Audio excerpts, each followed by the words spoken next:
Do you like your intro music, Mike? I feel like I don't know. I've never had intro music like that, Andy. You need a fog machine and stuff. I'll get that next time. Something, yeah. Getting the crowd warmed up. I'm ready to go. You want to introduce him, Bob? Yeah, we should probably get started. So before I introduce our speaker today, just a couple of reminders. We have a neuroprosthesis seminar December 18th. It's Roy Cooper. He's the director of the Pittsburgh RR&D Center. That's the 17th. Later in January, we have Thomas Stieglitz from Freiburg University of Freiburg in Germany. And then in May, we have Monica Perez from Northwestern University. We'll be filling in the rest of the dates, but those are the ones that are scheduled right now.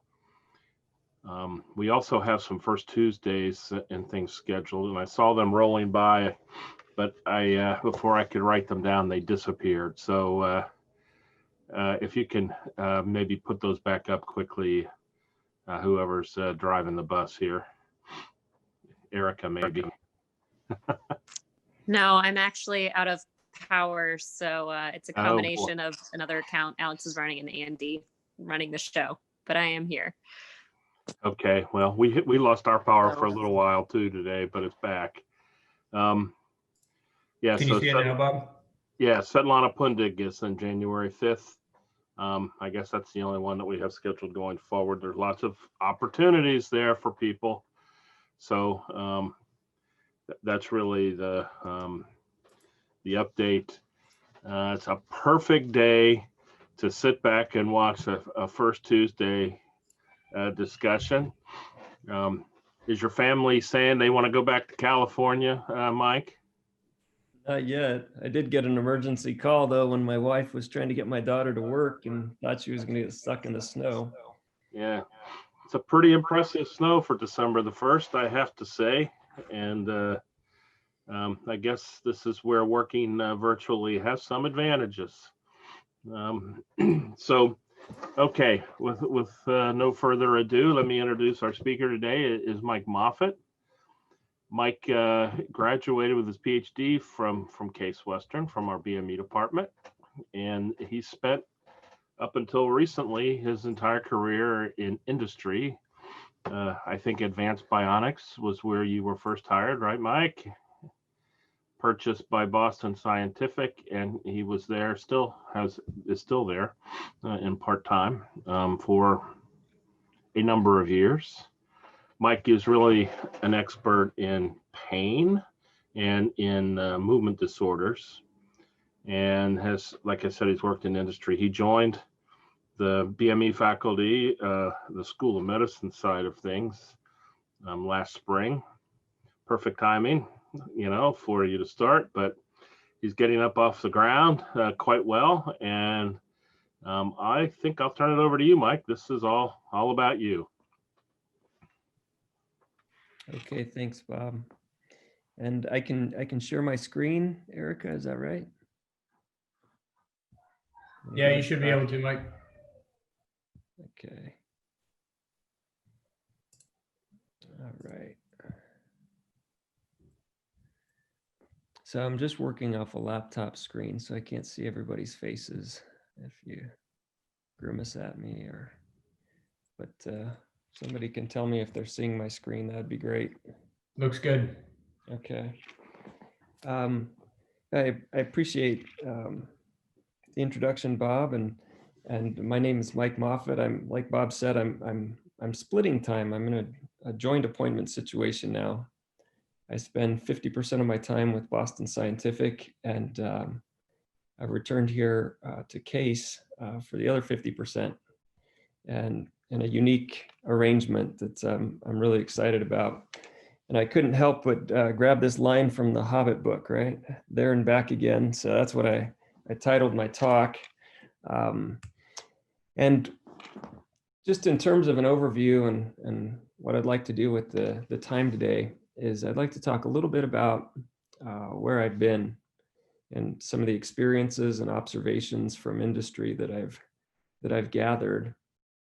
and then link that to what I want to do, especially as it relates to the lab activities here at CASE. So that's what I'm going to attempt to do. So let's go ahead and go through that.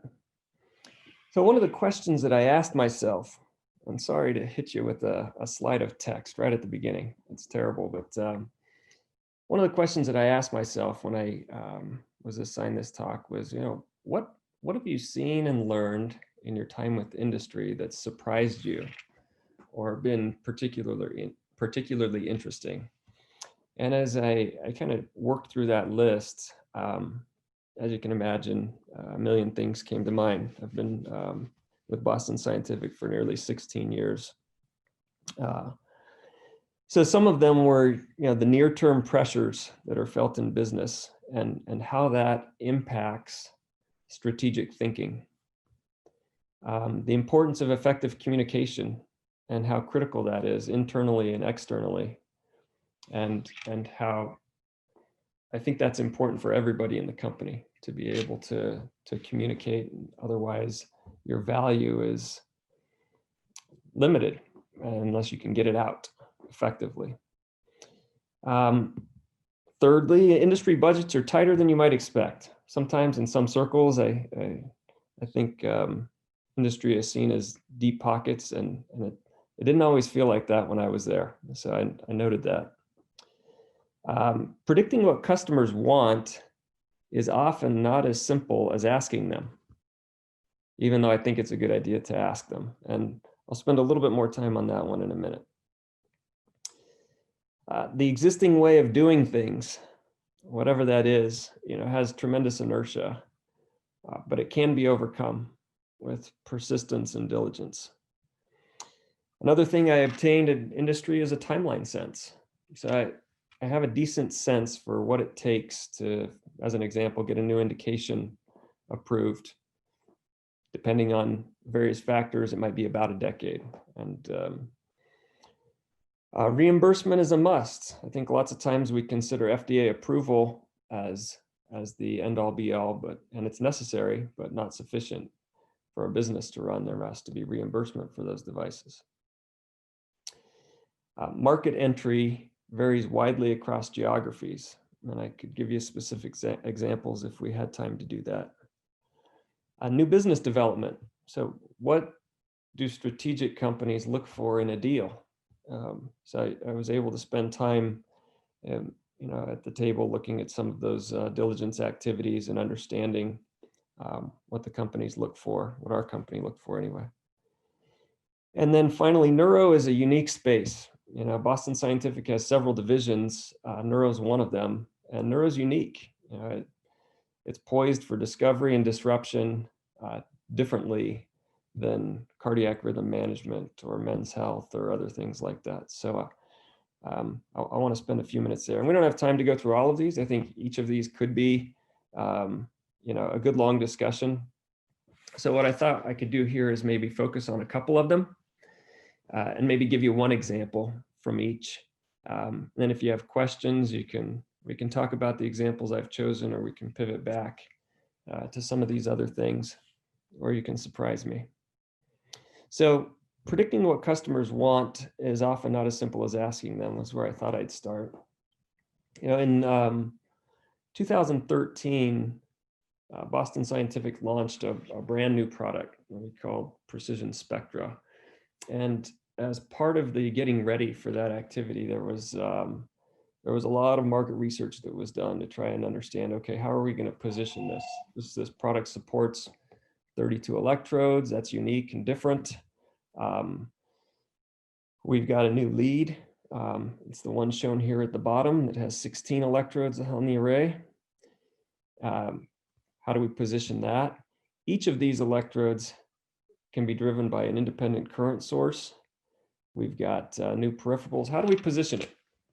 My team's responsibility was to help figure out how to elegantly program 32 electrodes on leads that can be of arbitrary configuration. So I've thrown a little cartoon out here.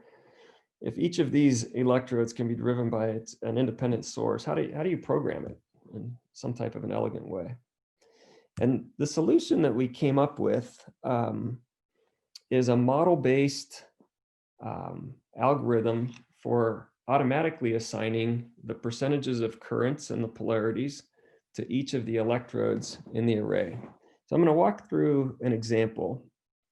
If you look here on the left, you can see that we put in 2 parallel leads, but they're staggered. And the physical electrode outlines might be represented by the black rectangles.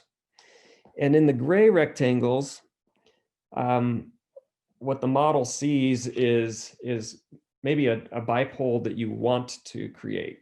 So the model's kind of an intermediary. It knows where the leads are, and and then the user kind of decides where they want this bipolar tripole, and the model is used to identify in a least square sense the distributions of currents that will mimic the ideal location of that bipolar tripole.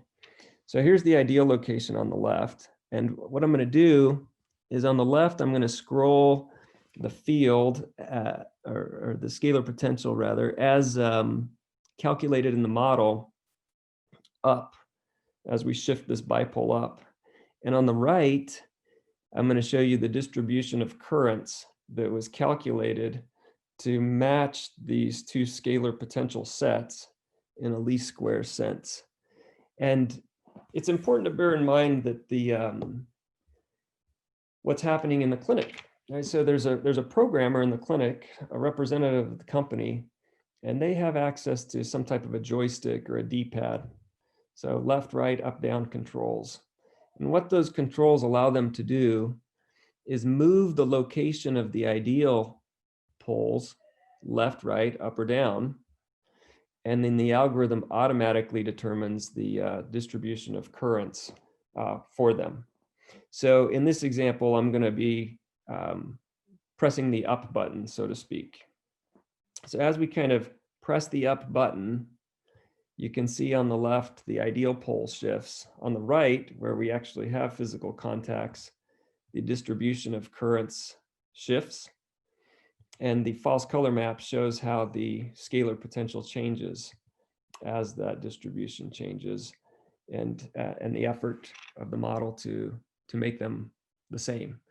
And so this was our solution for programming 32 electrodes. It allowed the user to place the array however they liked in a programming module that you can see a little bit here. It's a little small on the top left, but you can move the leads around with respect to one another. And then the user again identifies the location of stimulation, and distributions of currents are automatically calculated.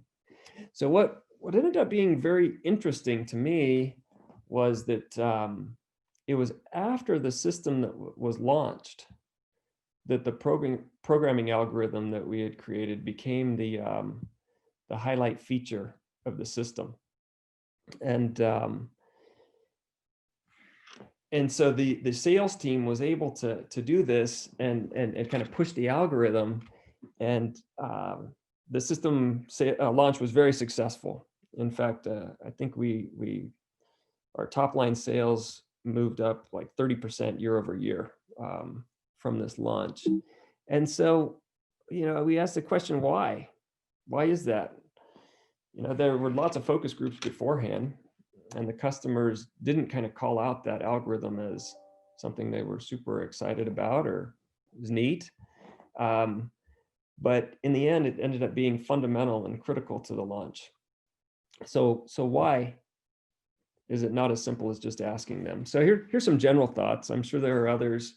And this is one example. I see this type of thing over and over again in my experience in industry. So my thought is, or a thought is, conservative assumptions and biases, and that can be by the company or by the customer providing the input, lead to more, I think there are conservative assumptions and biases. And the more unknowns or more variability, the more someone feels like something is unknown, it's human nature to lead to more conservative behaviors. So if you take an example where you want to, you're behaving conservatively because you don't understand the thing that you're trying to value, you want to, number one, you want to avoid overselling your differentiator to your leadership, because that could lead to bad things. You want to avoid underappreciating your competitor's differentiator. And the overall consequence is that the new and the novel, kind of gets watered down because it's unknown, because it's new, and there's not as much clarity around it.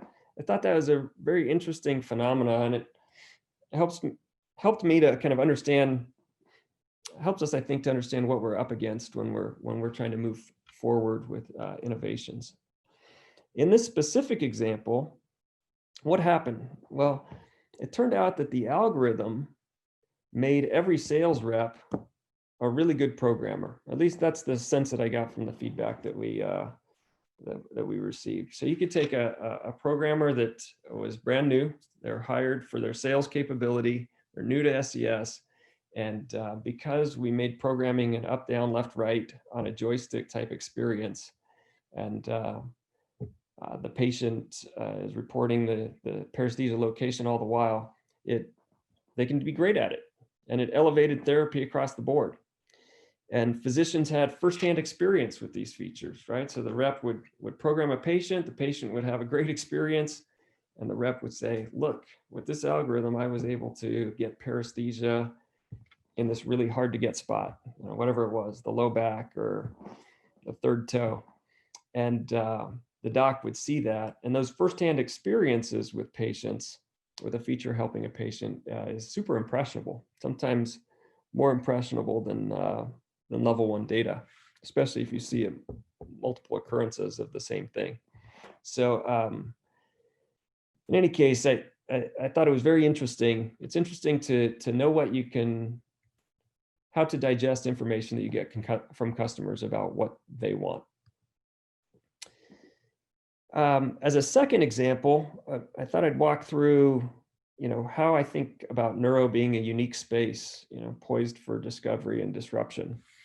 So unlike some other spaces, the mechanisms aren't completely understood. Right? Nobody knows exactly how SCS works. Nobody knows exactly how DBS works, and it's okay because it works. We want to understand so we can do it better. But because we don't understand, there's lots of opportunity to increase understanding, do something better or differently, or discover, do something better or differently, and improve a therapy or do something new. And just by its nature, that's going to make neuro a disruptive area in a good way as it continues to get better and better for patients. So I have a couple quick examples. Well, one quick example and one I'll spend a little bit more time with. So the first example I thought I'd offer is anodic stimulation in DBS. So the diagram that I'm showing comes from Rank's chapter in 1975. And when I was in 407, EBME 407, we learned about anodic stimulation and cathodic stimulation and how they're different. And I thought it was interesting that some of the limitations on device capabilities as I moved into industry. And during my early time there, we were developing a new chipset. So one of the things that we had an opportunity to do was include anodic stimulation as a capability for that IPG, and which we did. Took a while to go from ASIC all the way to full device and software capability and so forth, but we got it through. I didn't know exactly what it would do, but I expected that it might be different than cathodic monopolar stimulation. And I'm not going to walk through all of the details here, but maybe just throw out an early data set that was collected. So this capability became commercial in Europe in one of our systems in 2015, and is now commercial in the US as well. So the Jens Volkmann lab, Anna Kirsch from that lab, did a study comparing UPDRS-3 motor score, which is the Parkinson's disease rating scale. Lower is better. So in the off condition, they usually have a high UPDRS-3 score compared to the on condition. And they did a very simple design, right? So the design was, we're going to program these patients the way that we normally do, standard of care with cathodic monopolar stimulation. And then during one of their, we'll bring them back for a subsequent visit. And during that visit, we will randomize them to cathodic first or anodic first, where anodic means simply reversing the polarity of the cathodic program that was identified by standard of care. And we'll collect UPDRS scores, and then we'll switch. So each patient's their own control.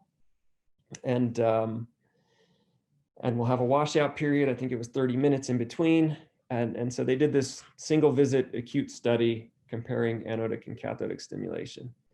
And yeah, it was very interesting. The result was very interesting. As you can see, there's less variability, and the mean is lower for anodic monopolar stimulation than it is for cathodic stimulation.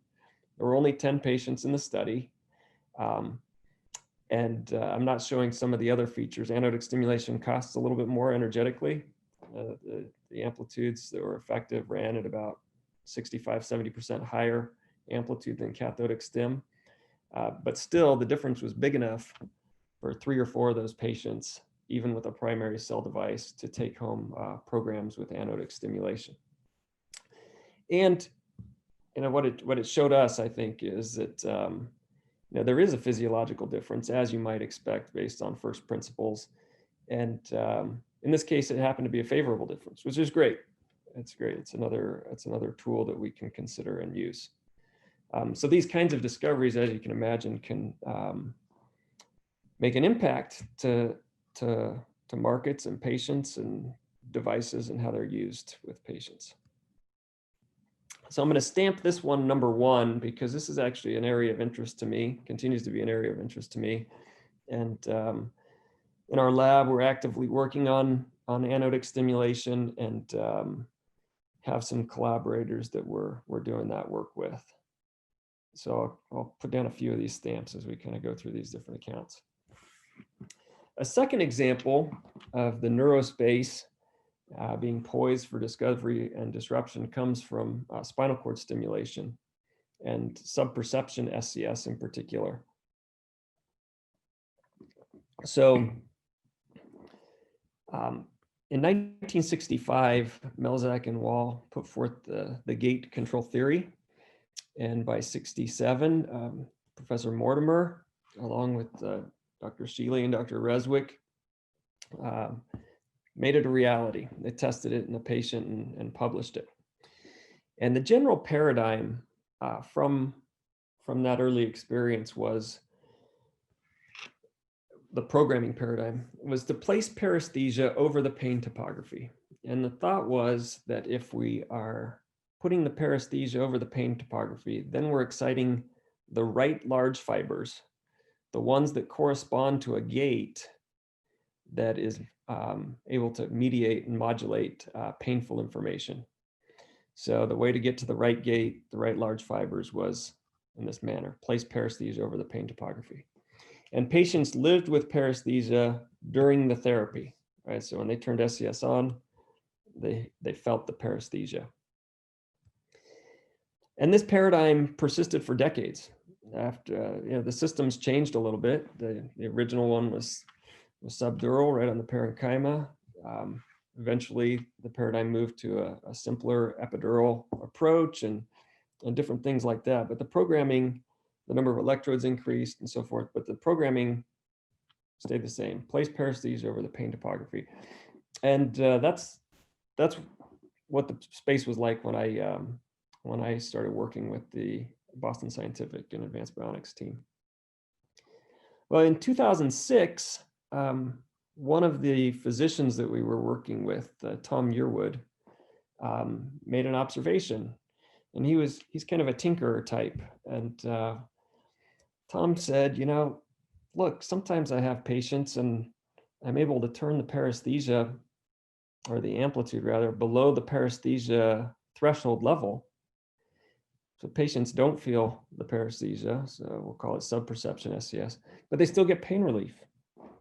And I'm not sure why, but that's what I'm kind of seeing. And so he and Allison Foster from our team put together a poster and described that in 2006. And since then, there's been a flurry of activity in this subperception SCS realm amongst all the big companies, some new companies that entered, and so forth. And then finally, I'll talk about a more recent discovery from a member of my team, Quaidon, that I'll describe in a minute. So let's talk a little bit about subperception. Mechanistically, the picture's really unclear, and we're really in clue gathering mode, which is kind of interesting, right? Because SCS, its origin was science described a behavior and the gate control theory, and engineers took advantage of that behavior, hijacked it by stimulating a large population of A beta fibers. So science kind of drove the engineering. We're now kind of in a different operating mode, right? So we see things in the clinic that we can't explain mechanistically and scientifically. So the observations from the clinic now are coming back and feeding scientific inquiry. So the mechanistic picture for subperception SCS is really unclear. The commercialization's way ahead of the research. But like I said, we're gathering clues. And so I'll show you some of these clues. I'll call it the what we know list, and maybe reading between the lines, you might feel like it's a what we don't know list, but I'll share it with you. So first, in contrast to standard SCS, subperception is slow acting, like really slow acting. So on the left, I'm showing a standard SCS you might expect to work in seconds to minutes. And this is manifest in the post-op room, talking to a patient. You go through the programming, the patient feels the stimulation and they feel relief, almost immediately. And they get a smile on their face and can become emotional. It can be a great experience. In contrast, subperception SCS is slow acting. It's even in some ways, it's even a wonder that it was discovered, right? Because it takes several hours to sometimes multiple days to get the effect, the analgesia, to wash in. So what explains this observation that there are fast acting and slow acting analgesic responses? It's tempting to think that they're operating by different mechanisms. It's possible at some point these mechanisms have to converge. You start to ask questions about whether or not you can engage both mechanisms at the same time, and I have all sorts of questions when you see an observation like this. So this is the first clue that was laid down. A second one is that subperception SCS can be effective at very low amplitudes. So here I've put down some parameters with one subperception SCS paradigm running at 10,000 hertz. So at 10,000 hertz, there's not a lot of bandwidth, so the pulse widths are typically very short. 30 microseconds is typical. A perception threshold at 30 microseconds, I took an estimate based on some strength duration data from the literature, and I guesstimated it would be at about 27 milliamps. And that's consistent with some of the work that our team's done, where we've lowered the pulse width to 30 microseconds or 40 microseconds, and we have trouble even reaching that paresthesia threshold because our device only goes to 20, 25 milliamps. You just can't reach it. But the therapy operates at 1.6 milliamps. which means that, we're on the order of 5 to 10% of the perception threshold. Something's happening. Analgesia is being generated, and it's not clear, what that is. Now, I should mention that, with other parameter sets that are at much higher percentages of perception threshold, where it's maybe more conceivable that you're stimulating dorsal columns, but it's unfelt or something like that. That also is observed in the literature. And so here I'm kind of calling out one of the paradigms that people have reported on, where 90% was effective at getting some level of analgesia. In this case, very interestingly, 60% was even more effective.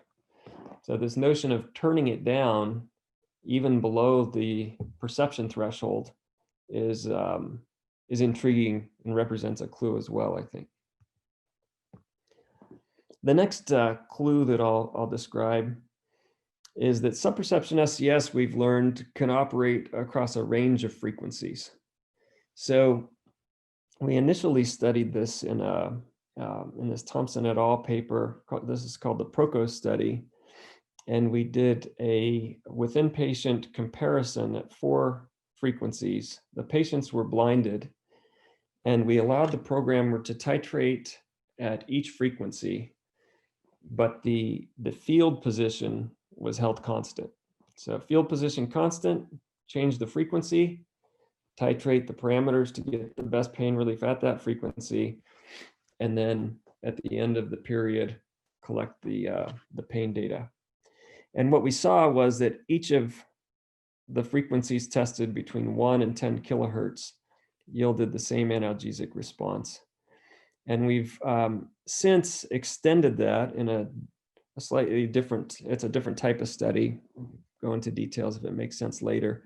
But the upshot is that we can go down from 1K all the way down to 10 hertz. We saw that you could titrate the other parameters and still get an analgesic response below the paresthesia threshold. But to do it, you, at least in our hands, and these data are empirical, right? We don't understand the mechanistic underpinnings that drive this data, but empirically, what we observed was that across the range of frequencies tested, so this includes the PROCO and the HALO studies, so from 10 hertz to 10,000 hertz, as the frequency was decreased, the pulse width needed to be increased to be able to maintain pain relief. Amplitude is in there as well. I just verbally mentioned that the amplitude was roughly similar for most of these. So as you decreased the frequency, you actually got an energy savings.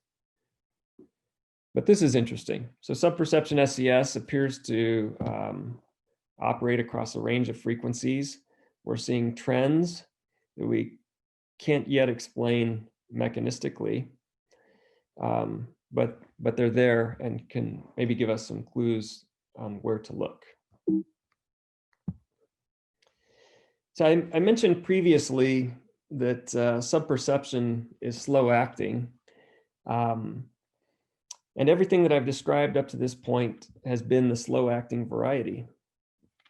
However, recently, one of our team members, Kwei Don, and his team were using paresthesia to try and identify a subperception sweet spot. So just to walk you through that for a minute, the idea is the patient would be with the programmer would use paresthesia to identify a stimulation location and then decrease the amplitude below the paresthesia threshold, so such that the stimulation is subperception. And we had some clues from some of these other studies that suggested we might be able to do that. And so he thought, well, I'm going to try and do that. And I'm going to try and do it really carefully. He was operating at 90 hertz, 200 microseconds. And the really carefully part I'm going to say he was above the paresthesia threshold, but he didn't go a lot above it. He went above it, and the reason he didn't go a lot above it is because if you want to get paresthesia everywhere, you can turn it up high enough and get an awful lot of paresthesia. And that wasn't what he was trying to accomplish. He actually wanted to use paresthesia as a lamppost. So he wanted to understand where the paresthesia initiation was when you increase the amplitude from below to above paresthesia threshold. So, and he used all of the tools that our broader Boston team had put together over the years, up to 32 electrodes. These electrodes were juxtaposed to each other so that they could get additive field effects when they were both active. Each of them operated with multiple current sources using the model-based algorithm that I described earlier, so that you could titrate or move stimulation, I guess, in increments of a few hundred microns. And when he did that, he was able to find an effective subperception location using paresthesia guidance. But we discovered something else. It was a surprise to us.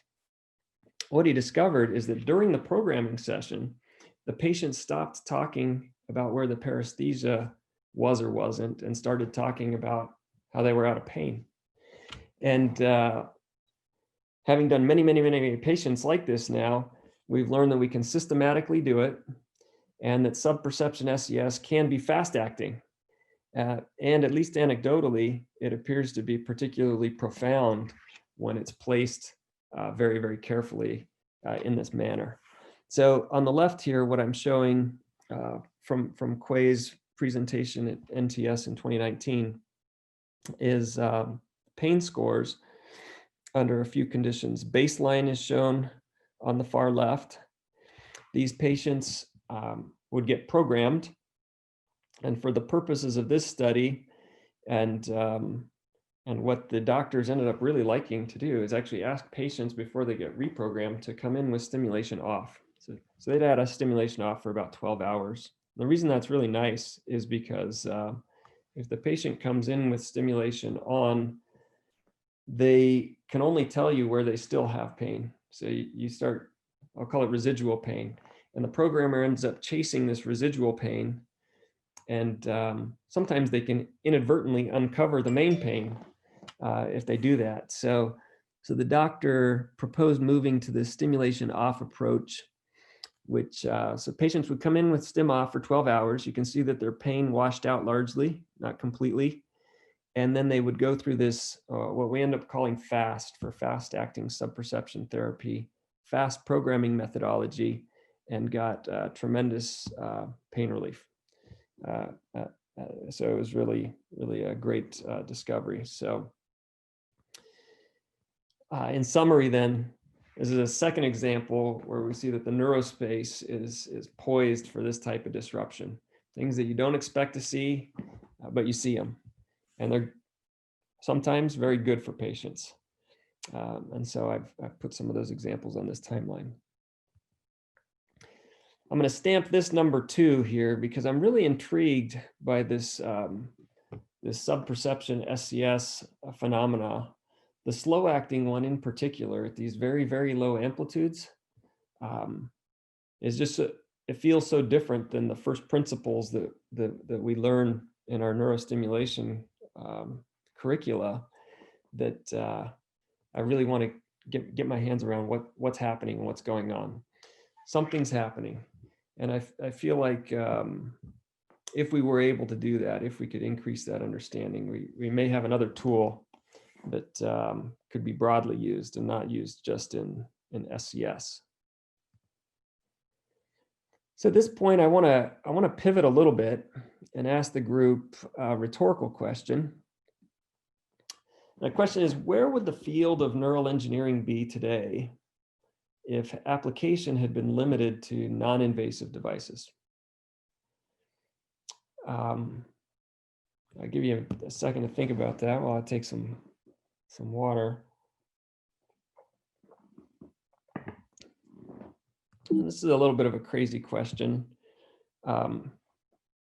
here's a crazy answer. Well, we wouldn't have FES or SCS or DBS or PNS, brain machine interfaces, HF block, stimulation of the diaphragm, and many, many other things that we think of today when we think of neural engineering.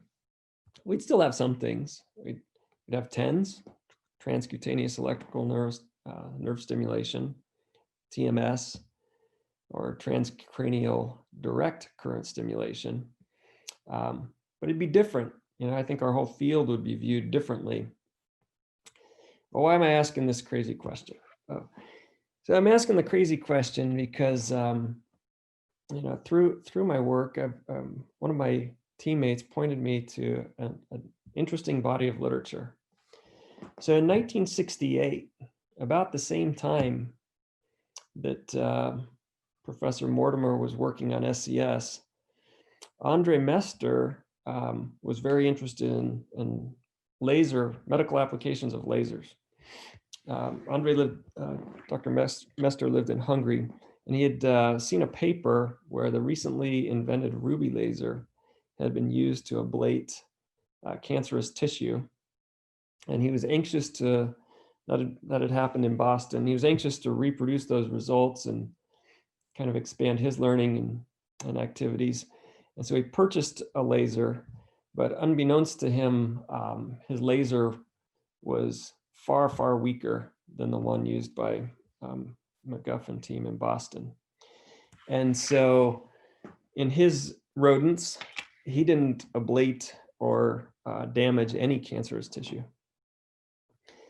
But he did see something very interesting. What he saw was that in the animals that he had applied light to, the wound healing was much faster, and the hair regrowth in the animals where they'd been shaved was much faster. And so he published a paper called The Stimulating Effect of Low Power Laser Rays on Biological Systems.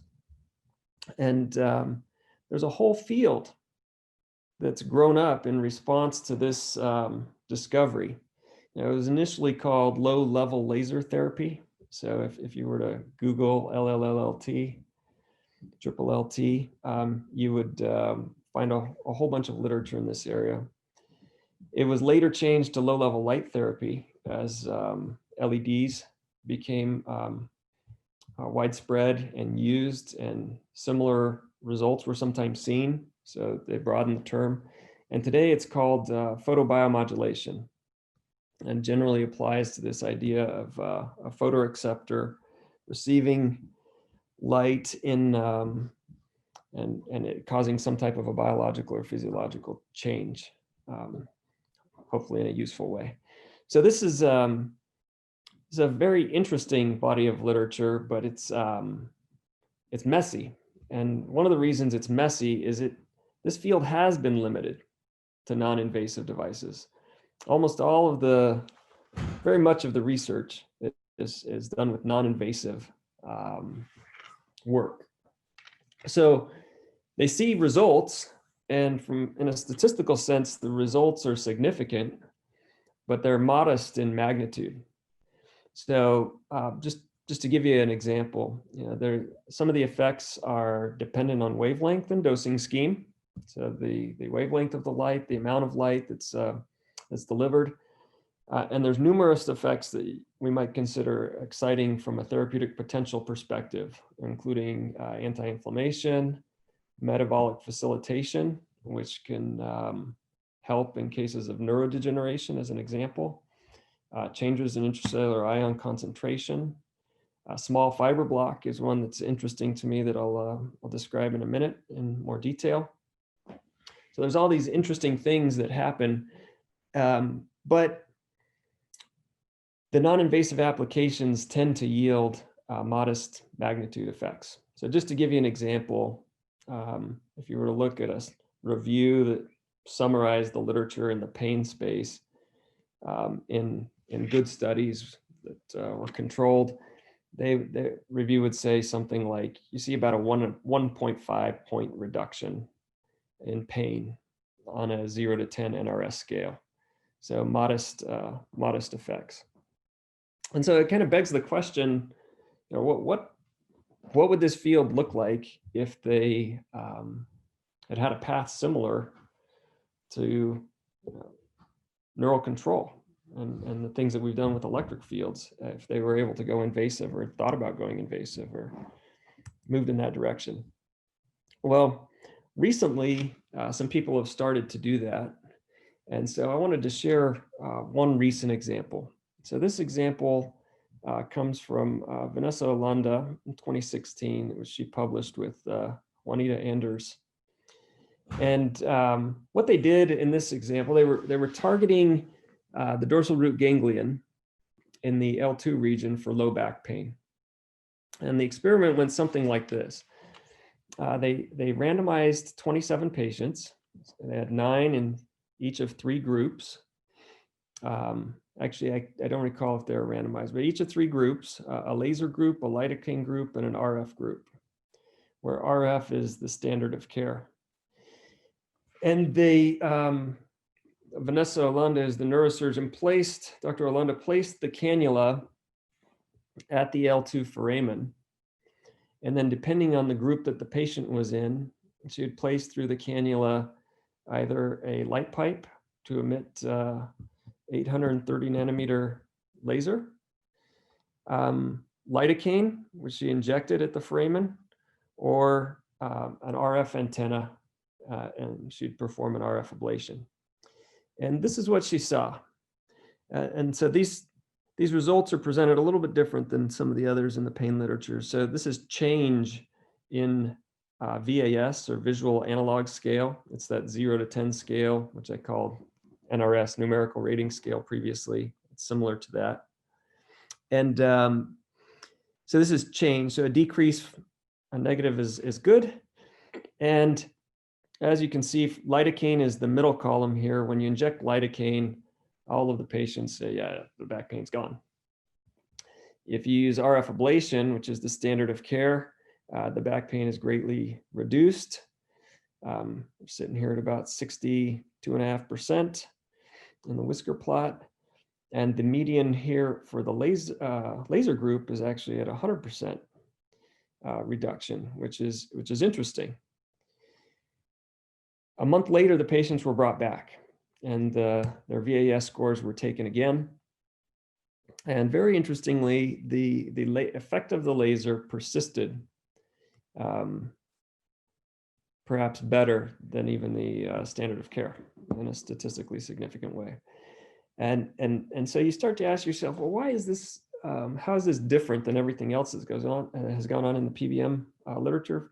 Well, in this case, they put the emitter millimeters from the target, and they delivered enough light to get an effect like this.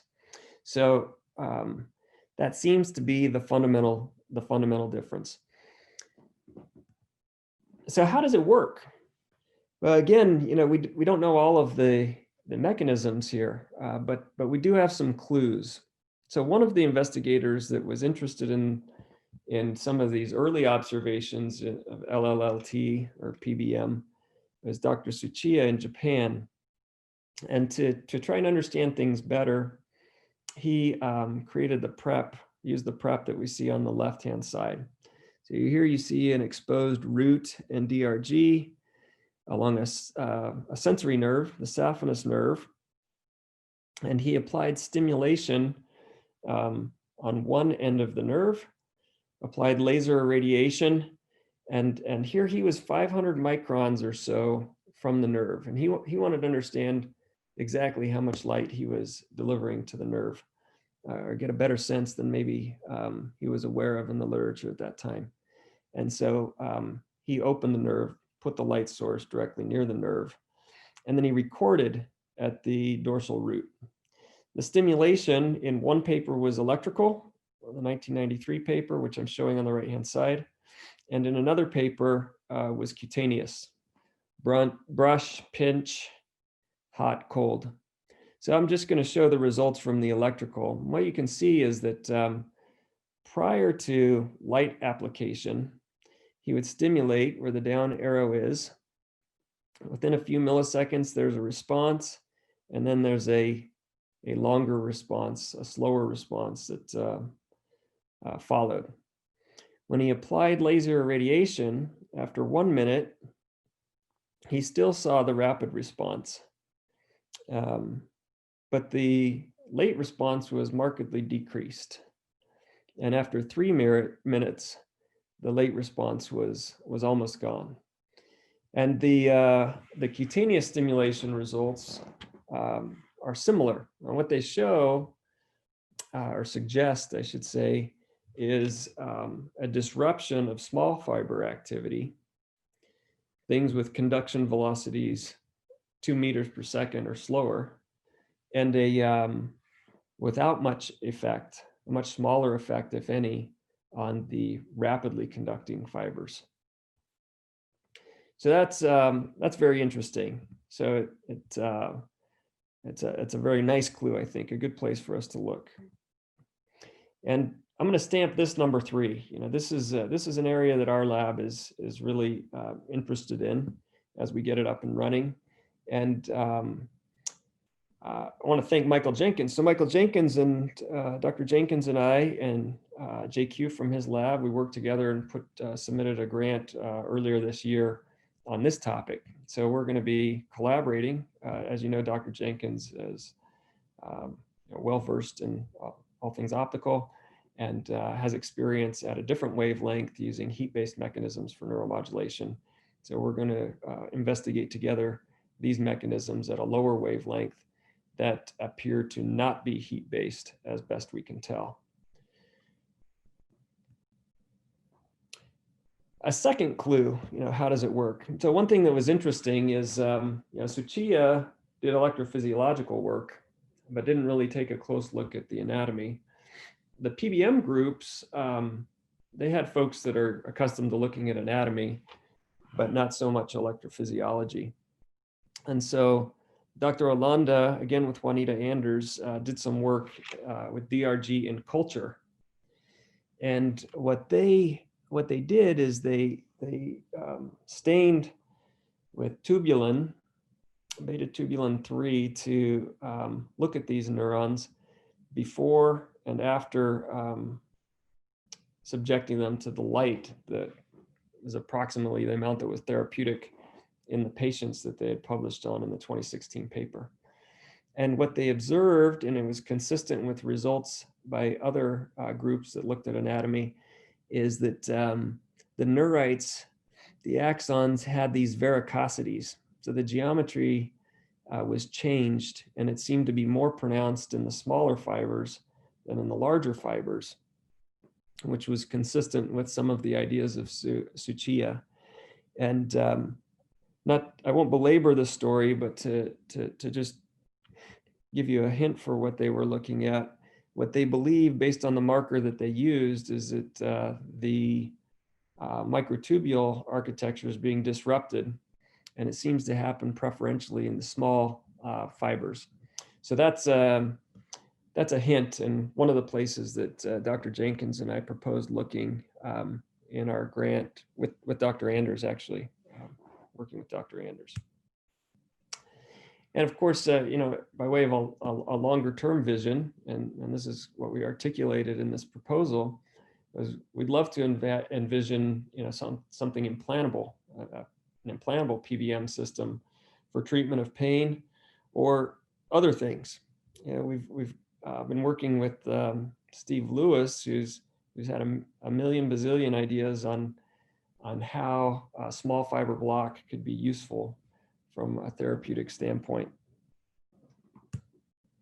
So just to pull things together and wrap up, in terms of lab research competencies, you know, some of the things that I continue to do after graduate work and postdoc work were computational modeling, at least with the team, and FIH clinical studies. So I spent a lot of time working on those two things, and we'll continue to do those in the lab that we're establishing here at Case.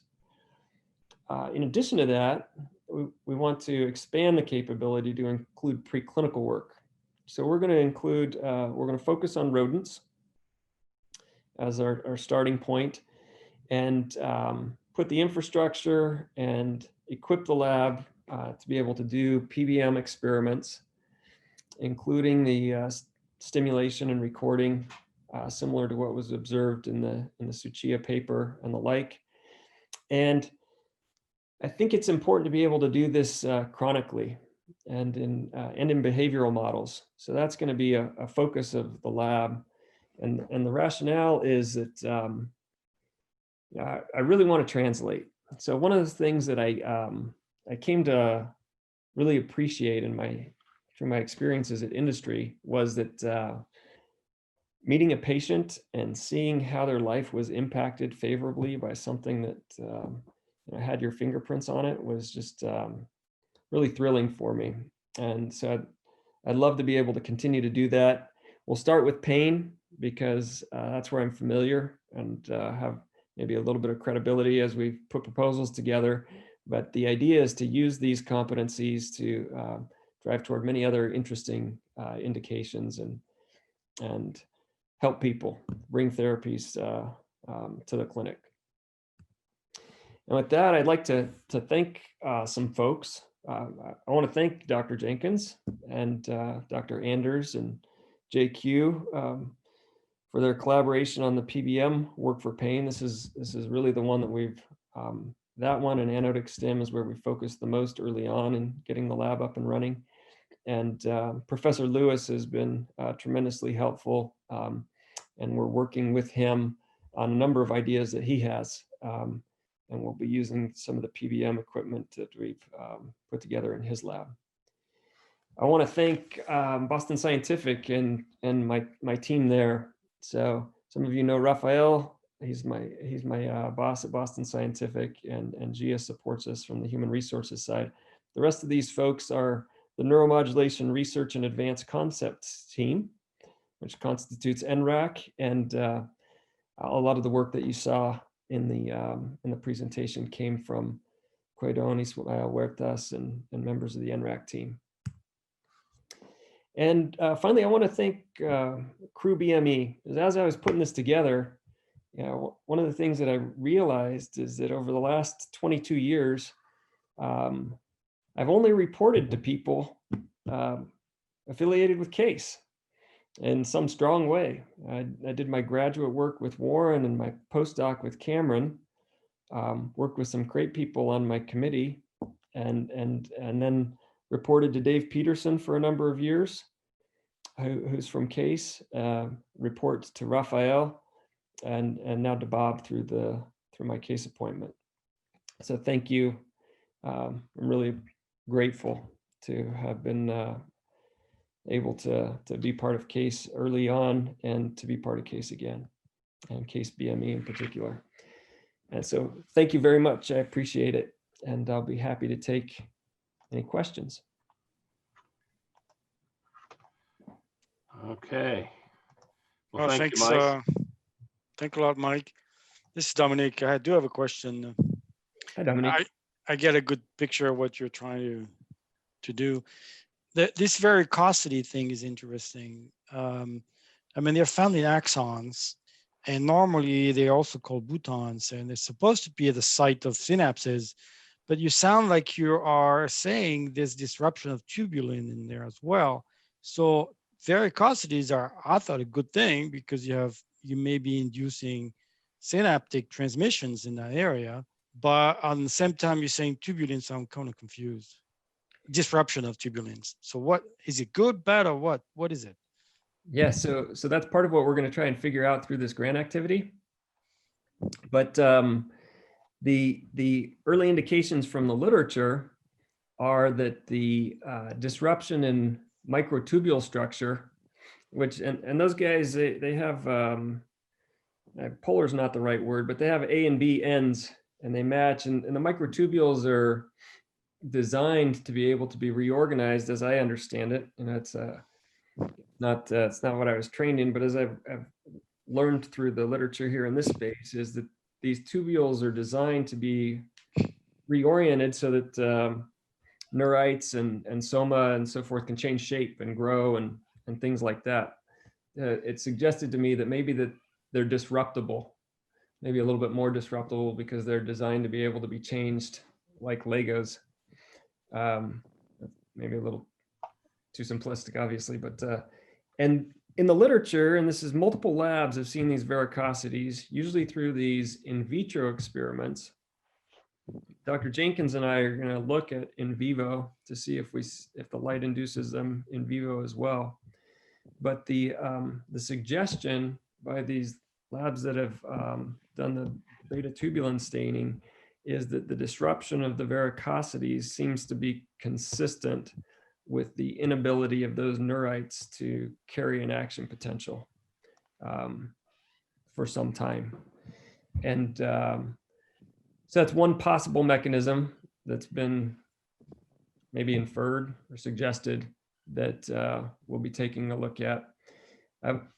As I've looked at the literature, Michael and I, we've also seen that other people describe these varicosities as being a byproduct of chemical insult. And again, they seem disruptive in that context as well. I don't remember exactly which chemical it was that created them. And we were even able to dig up a paper where people had started to model how presence of a varicosity affects the ability of a neurite to propagate action potentials. And so it's an older paper. So the models are maybe a little bit simpler, but and it was a single varicosity that they were looking at, and they were basing that on varicosities observed under chemical insult. So yeah, the suggestion is that they're, I don't know if good and bad is the right word, but that they're blocking the normal action potential activity, and that maybe these small fibers are predisposed to getting hit by them first. Another reason that, I guess, line of thinking that's consistent with that is that the microtubule structure in small fibers is, the microtubules are much more dense in small fibers than they are in large fibers. And because of the volume, the large fibers have net more microtubules, but they're substantially more dense in the small fibers, which is interesting. One researcher suggested that that the increased density was important to transport function and edge effects, which would be more problematic in small fibers, and suggested that might be, a natural reason that the density is higher. But from our perspective, it was like, oh, okay, it's another chin scratcher that's kind of consistent with the idea that maybe this increased density does make them more susceptible if the photoacceptor is related to these microtubules. So that's as much Michael? as I know right now. I wanted to follow up on the previous question. I enjoyed your talk. There's two things I want to comment on very briefly, because we have so much to talk about. Is that first, we have a behavioral model in the lab that we recently developed where the mouse reports to you whether they felt pain or not, and we think that's probably appropriate for what you're doing. It's on the millisecond level, and it's spontaneous. The second one is we're developing electrophysiology, so we're able to record from the spinal cord of awake behaving animals not under anesthesia, which I think will be valuable as well. Happy to share that. I was ready to make the comment that, and it's a biased comment, that the spinal cord continues to be a black box for all of us in spite of the gate control theory and what we understand about neuromodulation. And at the end of the day, we need to understand what the spinal cord is doing before we can hit it with whatever stimulation we want. It was best if this monitoring is real time and if the stimulation is actually responsive and adaptive. But when you showed that histology slide, and following up on Dominique's question, what occurred to me is that the only time I have found microtubules in neurites change shape with such a fast speed under a microscope was when they were being pruned and attacked by neutrophils and immune cells. So I think, yes, it's important to understand what's happening in the spinal cord, but I think there could be a missing element here in the immune system, which has been shown to be involved in many ways. And again, defense of the body, and pain is a defensive mechanism again. interaction with the nervous system. And at this fast scale and morphological changes, you can imagine if immune cells are being responsive to the laser or to other types of stimulations, and they're engaging with the neurites in the peripheral nervous system, that could explain some of the longer time scale it's taking for the gate to shut down, so to speak, which points away from acute physiological, neurophysiological action potential type of response towards, again, biological and cellular interaction between the immune cell and nervous system. Yep, no, I think that's a great comment, and may well be related to the slow acting subperception SCS notions that we were describing as well. I didn't review it, but other groups have started to look at transcription and protein analysis, genetic analysis, and things like that, and they've been able to see stimulation, I guess we could call it induced changes, but exactly how it's inducing those changes, you're right, it's a black box. So there's also macrophages that can dump opioids at the site where they're being activated. So that's another possibility as well. Yeah, thank you. Mike, this is Steve Lewis. Can I pick up on that point for a second? Please. So I'm not as clever as you bioengineers, but it seems to me that what you're doing is you're disrupting the microtubule, therefore you're disrupting axonal transport, correct? Could be.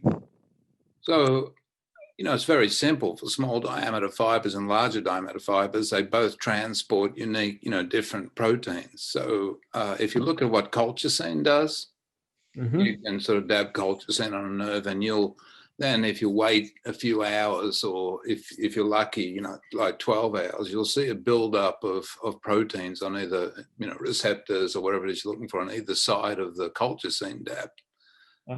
So I think that would be I know we've spoken about it, but a crucial study to look at whether or not you are seeing a buildup of proteins on either side of your light application. As a definitive, evidence that you're disrupting axonal flow, right? If you're disrupting axonal flow, you're likely to be disrupting the action potential as well by the same mechanism, right? Right. Yeah. Thanks for your thoughts, and love to chat further about your ideas for kind of pinning down. Yeah, there are unique proteins for each of those neuronal subtypes in nerves. So. Yeah. Thanks, Steve.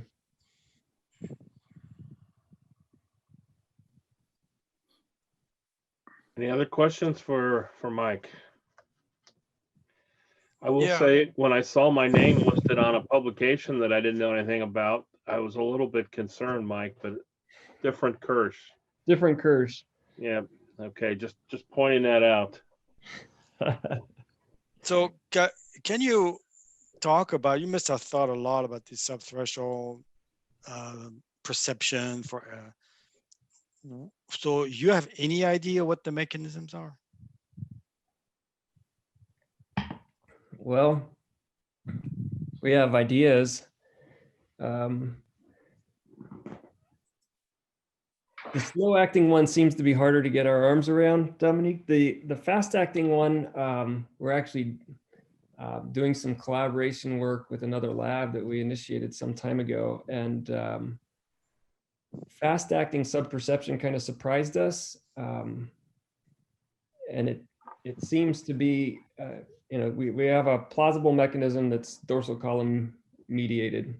The slow acting subperception, especially at the very low amplitudes, is really puzzling to me still, and I don't know exactly what it is. We have tried a few things just to try and narrow. It's tough. It's tough in the human world. You can only do so much, right? But we've done things like change the field shape to see if that has an effect. We've used fields that we think are really bad at stimulating columns. So we'll try and make the we'll try and make the second difference very small, for example, and create field shapes using our field shaping capability. And they still seem to work really well, actually, for these slow acting subperception mechanisms. And we've tried to get clues like that. It's made us think that maybe we're doing something more related to the dorsal horn than to the dorsal columns themselves.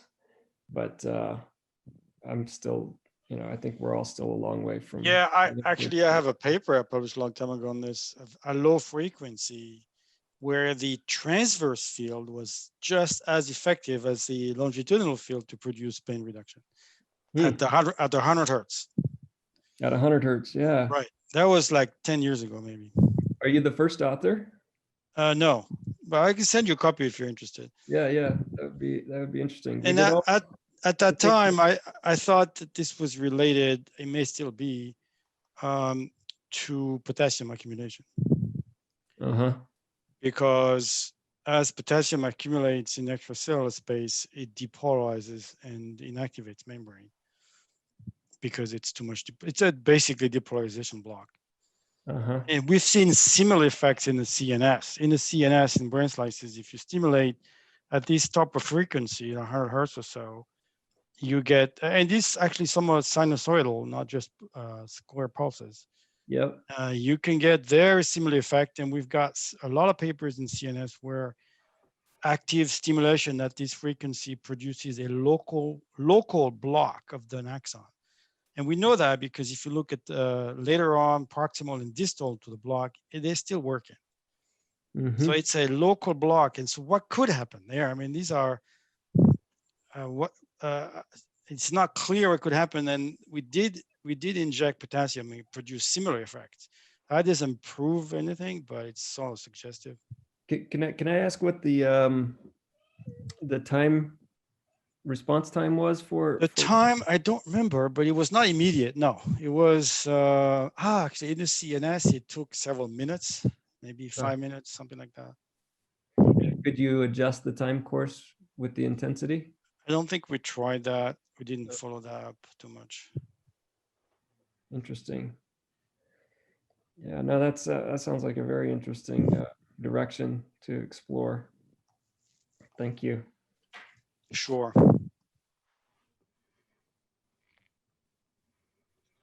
Last call.